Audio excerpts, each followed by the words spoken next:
Muito bom dia, amigo, que venha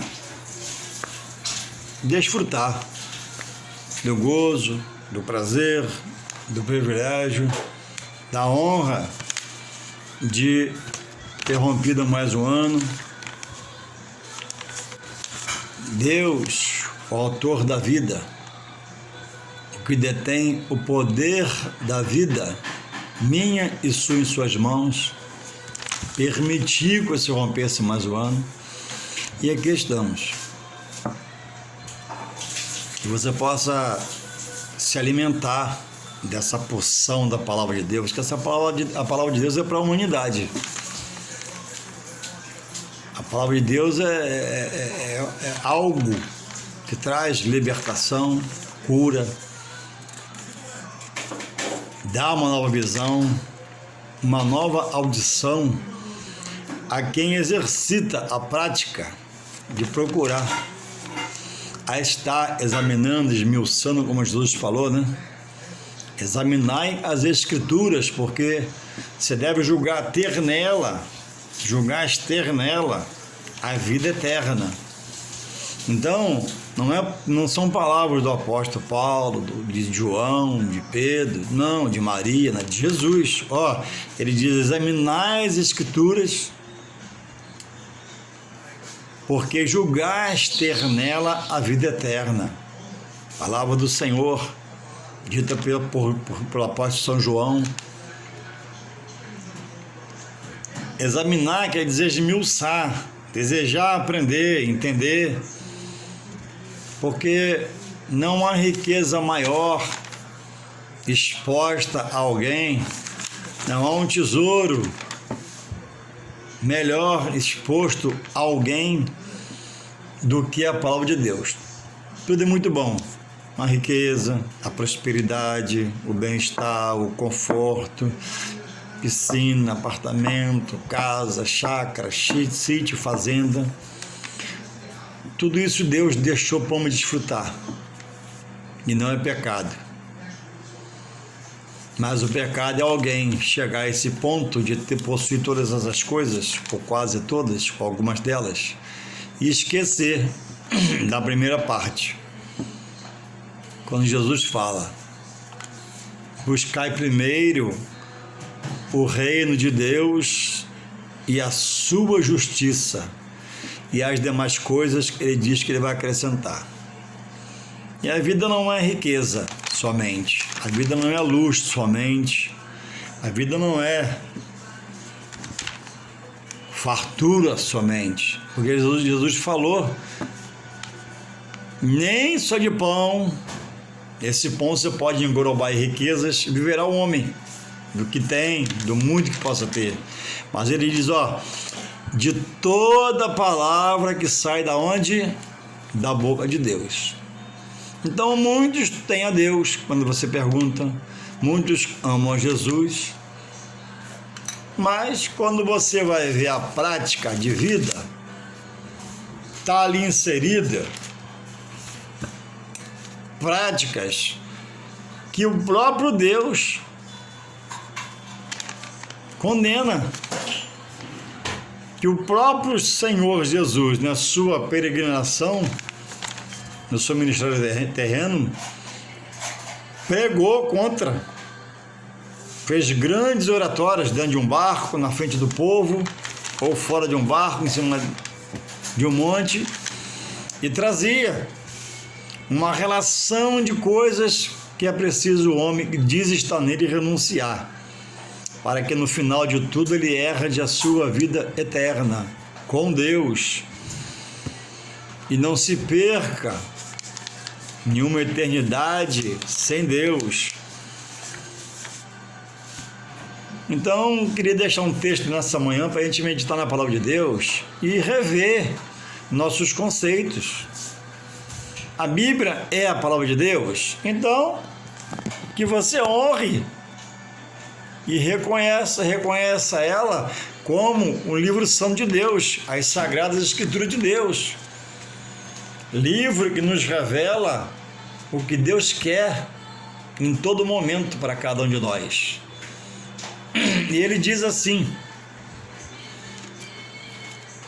Quem quiser vir após mim, negue-se a si mesmo, tome a sua cruz e siga-me.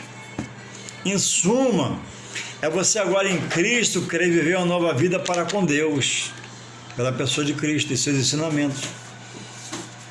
Então você não pode dizer que está em Cristo, que é um cristão, que quer dizer seguidor de Cristo, praticando coisas que o próprio Cristo, o Messias de Deus que já veio, que é nosso Jesus, Salvador e Senhor, combate, repudia, abomina.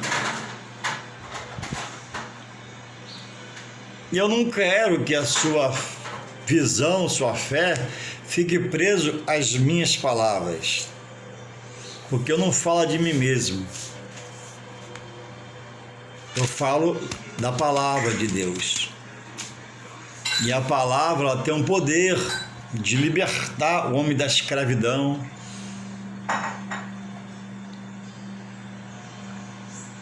A palavra tem um poder de mudar a visão material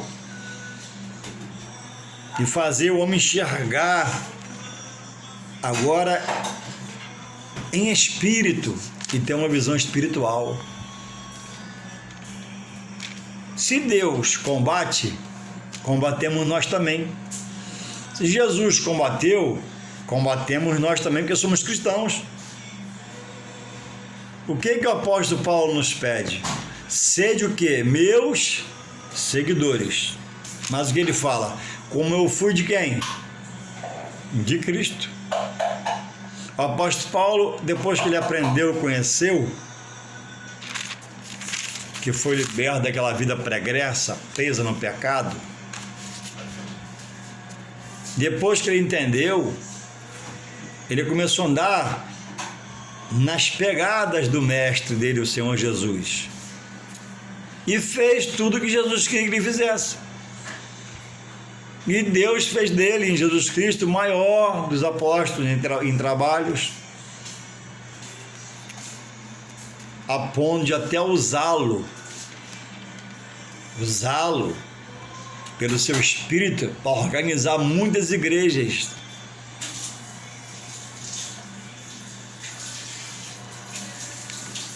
Haja vista que, como Paulo estava crendo no que ele cria, fazendo o que ele fazia, praticar o que ele praticava, não havia possibilidade de Deus querer operar no coração dele. E haja vista que há dois tipos de salvação. Existe a salvação condicional, que você ouve, Deus te prepara, você ouve, você vai, uma hora você aceita, amém. E existe uma salvação incondicional. Essa só Deus pode operar diretamente. Na outra tem o auxílio do pregador, do pastor. Não, Deus precisa não, mas Deus faz assim. Mas nem salvação incondicional, só Deus faz. De uma forma radical. Como ele fez com o apóstolo Paulo. Paulo no caminho de Damasco, respirando morte contra os servos do Senhor, e Jesus se apresenta no faixa de luz, ele cai, vem a cegueira, é mandado levar a Ananias, ele aprendeu, e quando aprendeu mesmo, Deus fez dele, Deus o capacitou e qualificou. Então, haja vista, irmãos, que tem que haver a mudança. Se eu sou de Deus, cadê a mudança? Se eu estou em Jesus, cadê a mudança? Quem te chamou a salvação? Deus. Por quem? Por Jesus Cristo. Então eu estou preso a Deus pela chamada e a Jesus Cristo por gratidão. Porque pelo fato de ele obedecer ao Pai, vendo que era pesado, até falou, pressentindo, né? Senhor, Deus, Pai, se possível for, afasta de mim esse cálice, que ele tinha dimensão do que iria passar por. E finalizou com a coroa de espinho, uma lança transpassou seu peito. Você imagina aí no seu sofá aí, me ouvindo? Imagina aí uma lança, ó, uma lança, olha, uma lança afiada transpassando aqui, ó, rasgando tudo, saindo água e sangue. A coroa que aqueles a quem Deus escolheu como povo e o rejeitou, Israel, a coroa foi de espinho, machucou a cabeça, o sangue desceu. Cravos na mão, cravos nos pés, prego, em cima do osso. Aí, agora, como que eu digo que sou de Deus, estou em Jesus, vou me curvar, adorar, venerar coisas que a Bíblia não diz que é assim.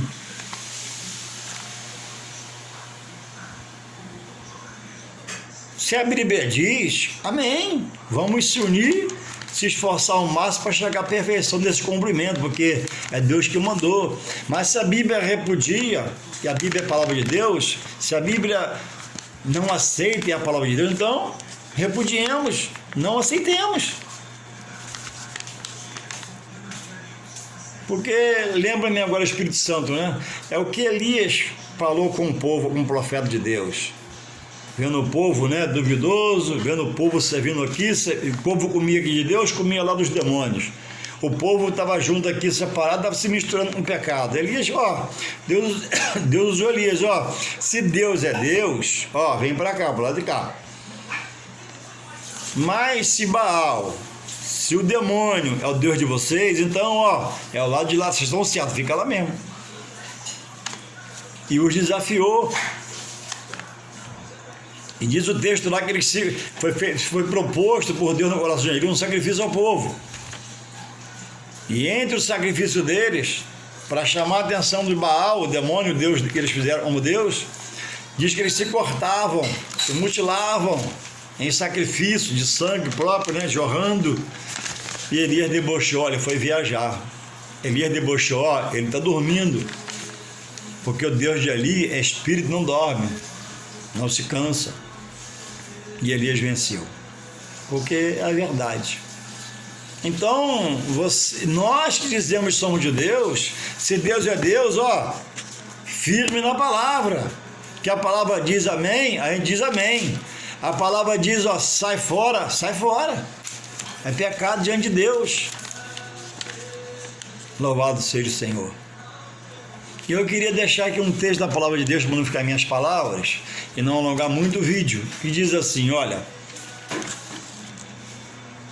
diz assim a palavra de Deus: eu te peço um favor, a você que não tem intimidade com a Bíblia, que vai ouvir esse vídeo, ouvir as palavras de Jesus, de Deus, pela minha boca, pega a sua Bíblia, abra a sua Bíblia, bota na mesa aí, e confirma, Deus vai falar com você. Você que está pedindo para Deus falar com você, você que quer uma mudança, sente cansado, sente oprimido, depressivo, não tem mais prazer de viver, talvez você diga que esteja em Deus e Jesus, mas está na contramão da palavra. Na contramão, numa via de trânsito, o que acontece? Outro carro vem te bate, pode até te matar. É perigo. E estar na contramão da palavra é você ler, ouvir o seu líder, aceitar tudo e não fazer o que Jesus mandou. Examinar as escrituras. Você vai para a igreja lá, né? Vai lá, escuta lá. Mas chega em casa, abre a Bíblia no outro dia com calma. Ele falou que Deus é Deus, é Deus, é Deus. Isso aí. Então eu queria deixar o texto aqui do escritor aos Hebreus. Hebreus capítulo 1 diz assim: o filho... O tema do capítulo 1 diz assim na minha Bíblia, na sua também, vê aí, já está dando uma visão a você, o Filho, Jesus, é superior aos anjos. Havendo Deus antigamente falado de muitas vezes e de muitas maneiras aos pais pelos profetas, a nós falou-nos nestes últimos dias pelo Filho, Jesus, lá naquela época, e hoje também fala por quem no Novo Testamento? Por Jesus. Pois ele não fala diretamente com o povo, Deus, como fazia antigamente. Jesus leva ao Pai, e quando quer fala também. Ele instituiu Jesus como advogado e intercessor.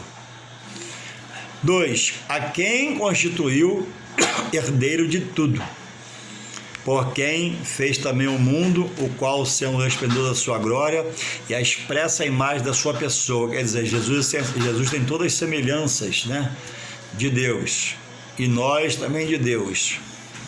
Havendo feito por si mesmo purificação dos nossos pecados, assentou-se, olha o que diz aqui, como quem é intercessor.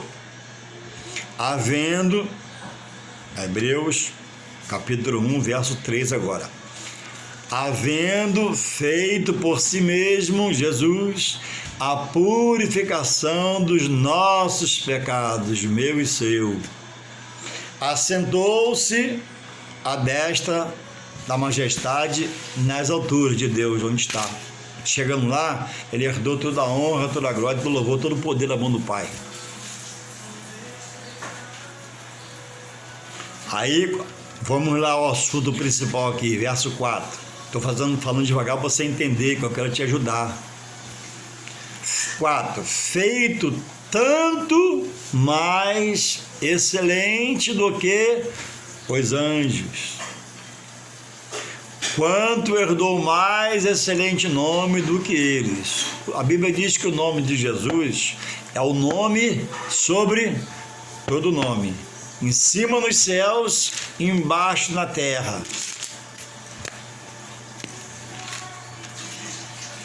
É o nome, a Bíblia diz, dado às criaturas que Deus criou, para aceitá-lo como seu único e suficiente Salvador e herdar a vida eterna com Deus. Aceitando Jesus, você passa a ser filho. Não aceitando Jesus e passando a ser filho, você tem as heranças da palavra de Deus, as promessas para cima da sua vida. Não aceitando, você fica na condição de criatura, não é filho. 5. Agora aqui tem uma pergunta: por que o escritor faz, né? Porque a qual dos anjos disse: jamais, tu és meu filho, hoje te gerei, e outra vez eu lhe serei por pai, e ele me será por filho.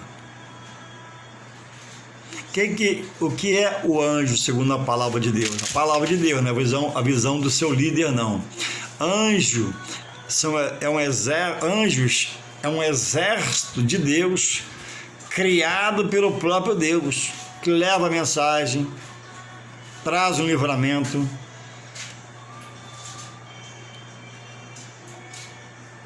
Se assemelha a alguém como ser humano, nunca na forma feminina de mulher, sempre no masculino, homem. É dado a ele por Deus quando precisa poder para agir. Ninguém tem acesso a anjo, nem o maior dos pregadores, para estar chamando. Deus não deu liberdade ao pregador, está chamando o anjo, ao pastor, ao padre,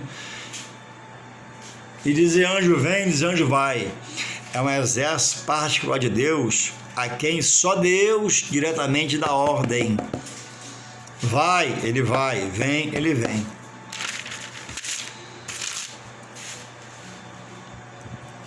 É a palavra que diz.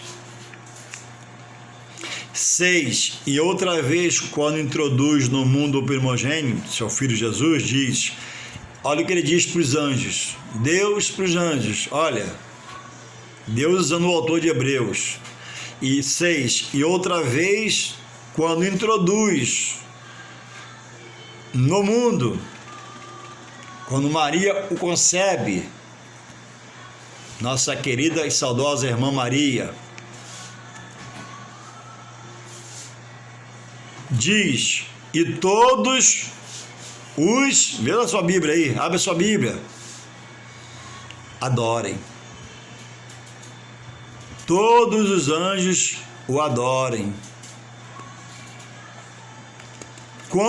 Para te lembrar, quando Isaías viu a Deus, ele viu também os serafins, anjos que adoravam o Senhor, e havia um coro ali celestial. Vou te lembrar, sabe qual era?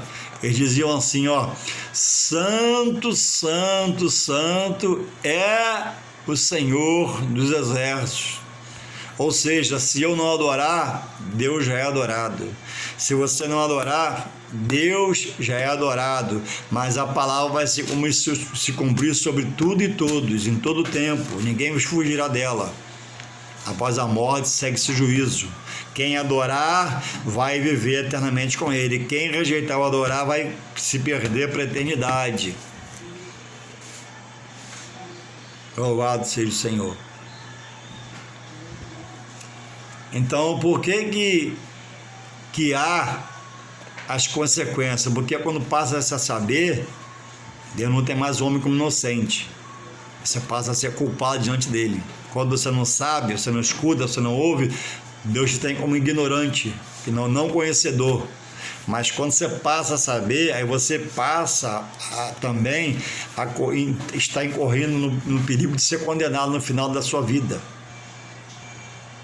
E diz que vão te receber de braços abertos no céu, depois você morrer. E diz que olhou uma estrelinha. Diz que Deus precisa de você. Deus não precisa de ninguém.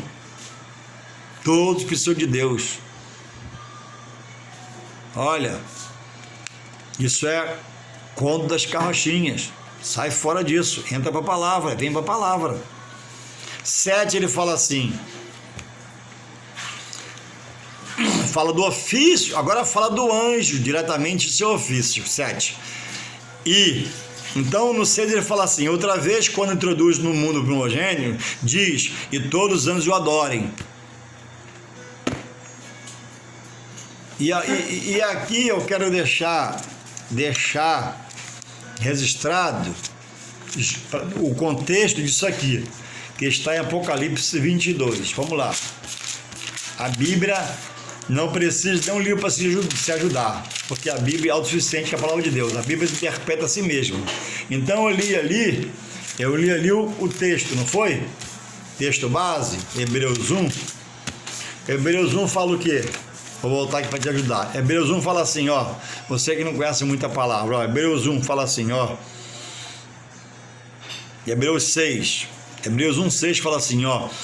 E outra vez, quando introduz no mundo o primogênito, diz, e todos os anjos o adorem.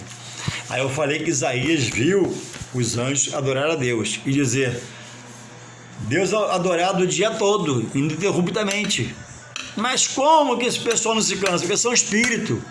Anjo não é como eu, você que se cansa, tem sono, não. Anjo é espírito, Deus é espírito, Jesus é espírito. Entende? Então o anjo é 24 horas. Santo, santo, santo é o meu Deus, o Senhor dos Exércitos. Aí em Apocalipse, no caso é o contexto daquele texto, eu vou ler para você aqui, ó, 19, 9 e 8, que ocorreu com o apóstolo São João preso na ilha de Patmos e um anjo que o foi revelar alguma coisa. Diz assim, ó, Apocalipse, anota aí para escrever, para fazer depois. Não confia em mim não, lê a palavra. Apocalipse 22, 21, 19, Apocalipse 19, 9 e 10. Apocalipse 19, 9 e 10. Vamos lá. E disse-me, escreve. O anjo falou com João. E disse-me, escreve. O autor do livro do Apocalipse é quem? É João, a ilha de Patmos. Ele diz assim, ó. E disse-me, escreve. Bem-aventurados, é feliz, né? Aqueles que são chamados à ceia das bodas do Cordeiro. A grande festa com Cristo. Estas são as verdadeiras palavras de Deus. Aí o anjo acabou de falar no verso 9. No 10, João responde. Olha como João o responde. E eu, João, lancei-me a seus pés para o adorar. Mas ele disse-me, olha. O anjo respondeu João. João se ajoelha para adorar. O anjo responde a João, olha, estou no 10, 19 e 10 de Apocalipse. Olha, não faças tal coisa. Sou teu conservo. Conservo é aquele que serve alguém com outra pessoa. Sou teu conservo e de teus irmãos, os santos que seguem a Jesus, que têm o testemunho de Jesus. Olha o que o anjo fala para ele, olha, adora a Deus, porque o anjo não pode receber adoração, porque Jesus falou, ó, minha é toda a honra, glória e louvor. O anjo não pode nem pensar em receber adoração. O anjo que quis ser adorado, que quis ser igual a Deus, maior que Deus, ele foi lançado à terra.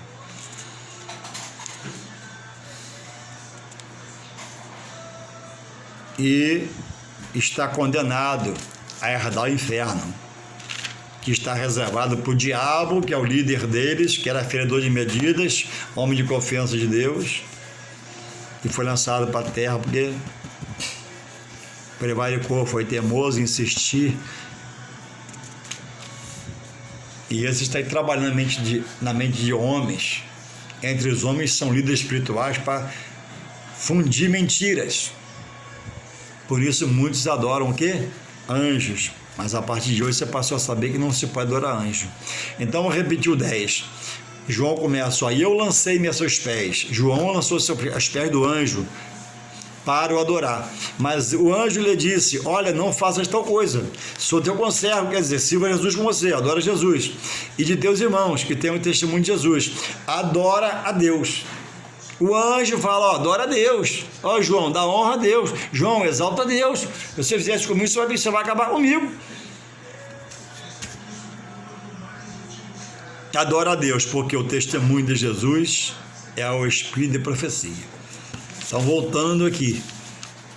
Irmãos, não existe adoração a anjo, segundo a palavra de Deus, que é o dono da obra espiritual em cada um de nós.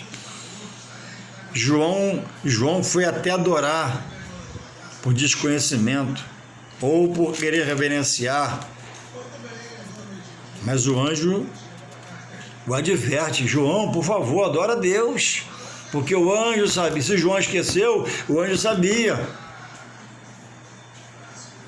que ele roubaria a glória de Deus, que Deus poderia consumi-lo.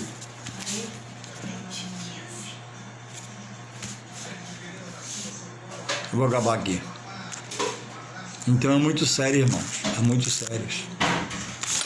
E hoje, Jesus, nosso Salvador e Senhor, ele é superior a quem? Superior aos sacerdotes, aos pastores, aos padres, aos missionários, aos obreiros. Louvado seja Deus.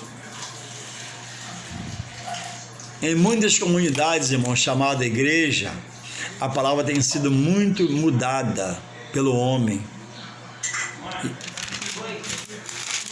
E lá em Apocalipse 22, depois você lê 18, 19, vê o que falar para quem tira alguma coisa da palavra, quem coloca, quem acrescenta. Anota aí, estuda a palavra. Deus quer te libertar. Apocalipse 22, 18, 19. Vê o que acontece, quem acrescenta e quem tira. Irmãos, a palavra dirige a obra de Deus diretamente. A palavra diretamente. Não pode ser dirigida, não pode ser a direção da igreja diretamente, quer dizer, pela palavra. A palavra dirige a igreja, não a igreja dirige a palavra, né? Não pode ser o comando da igreja, porque na igreja está o homem que é falho. Varia em seus pensamentos, sentimentos, às vezes duvidoso, descrente. Entende? Ó, nada pode estar sobre a palavra, vontade humana, visão humana, liderança humana. A palavra, a igreja é dirigida pela palavra. A palavra é antes da igreja. A palavra veio e a palavra estabeleceu a igreja. Não foi a igreja e sua liderança que estabeleceu a palavra, não. Foi Deus que estabeleceu a palavra e da palavra ele fundiu o que hoje nós frequentamos, que é o templo chamado igreja. Como pode a igreja dirigir a palavra? Se na igreja está lá o sacerdote, o padre, o pai de santo, o pastor, o missionário que é falho. Hoje está cheio de autoridade e poder porque tem comunhão. Daqui a pouco cai, peca, erra e a igreja. Não. A igreja não está constituída na mão de homem. A igreja está constituída na mão de Deus, forte, poderoso, imutável, infalível, justo, fiel, inerrante, não se atrasa, não se adianta, tem sua hora de agir. E quem não se curvar essas verdades está fora de Deus, ainda que diga que esteja em Deus. Quem não aceitar essa verdade está fora de Jesus, ainda que diga que esteja em Jesus. Entende? Louvado seja o Senhor. Que Deus possa, irmão. Deus não, né? Deus quer que nós possamos parar para estudar a palavra e aprender a verdade de Deus. E sair da dúvida, da incerteza, porque quem ora a anjo, Deus repudia essa oração. Quem se curva a anjo, Deus repudia desse curvar. Quem espera num anjo não vai ter resposta de Deus. Então por que as coisas acontecem? Que Deus é misericórdia, Deus é bondade. Muitos estão na ignorância. E se Deus fosse agir como tivesse que agir, todos seriam fulminados. Porque essa é a situação diante de Deus diante do homem. O homem tem errado, o homem tem insistido no pecado, o homem tem entristecido o coração de Deus, o homem tem se curvado a pau, se curvado a pedra, o homem tem se curvado a seu carro, a seu cavalo, e não se curva a quem deu a vida a ele, o Senhor Deus Todo-Poderoso, e quer salvar em Jesus Cristo. Mas ainda que Deus deu o cavalo, a casa, o carro, né, e o caminhão, e mais não sei o que, um dia a palavra vai ser sobre ele. Se ele não parar para refletir hoje, não haverá um amanhã promissor. Poderá haver avião, riqueza, fama, mas não haverá salvação da alma. E depois da morte, segue seu juízo. Que Deus possa continuar nos abençoando, que você possa querer, desejar acordar para a palavra de Deus e fazer a sua vontade em nome de Jesus. Amém.